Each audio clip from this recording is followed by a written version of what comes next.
entreprise de bâtiment. Mon métier Rivalis, moi si c'est à refaire demain, je le refais tout de suite. Je suis épanouie dans mon métier, moi ma vie me plaît, mon travail me plaît, tout va très bien, dans le meilleur des mondes.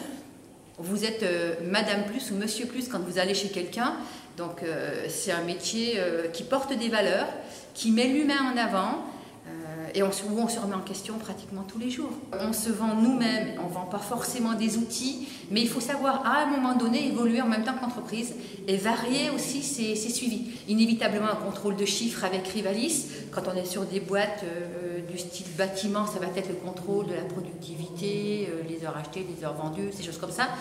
On arrive à en sortir relativement vite pour aborder forcément d'autres points. Ça peut être le développement commercial, ça peut être le management, ça peut être la stratégie de développement, voilà, des choses qu'on peut nous quantifier, simuler, analyser avant qu'ils prennent leurs décisions.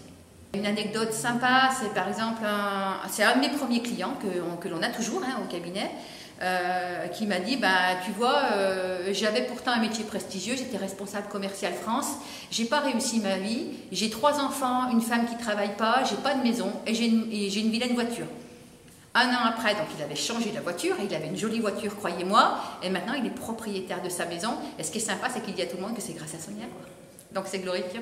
Sur le résultat, on en a un qui est très concret, c'est cette année. C'est un client qu'on suit quand même depuis 3 ans.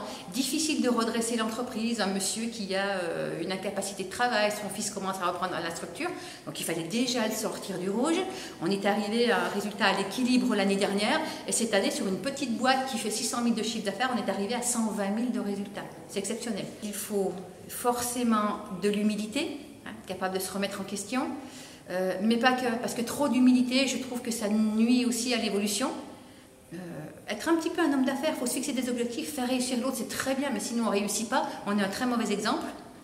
Et puis après, quelle autre qualité? Je ne sais pas, moi, être force de conseil, de sourire, la bonne humeur, voilà, on en met de ça dans les entreprises. Il y a un énorme besoin, ça c'est certain. Sur l'accompagnement du chiffre, c'est une chose, mais sur l'accompagnement humain, je crois que c'est même primordial. Si on sait être à l'écoute, voilà, effectivement, on est une partie intégrante et intégrée de l'entreprise. Le truc de Sonia, je dirais, déjà c'est du travail tout simplement, c'est lève-toi et marche. Par contre, se fixer des objectifs, je pense que c'est important, même s'ils ne sont pas forcément sur du court terme, mais arriver à visualiser ce que l'on fera de son métier demain, à la vitesse à laquelle on veut évoluer. Et puis après, le réseau, pratiquer le réseau. Moi, je trouve que c'est bien moins fatigant. La prospection directe, c'est bien, il faut y passer.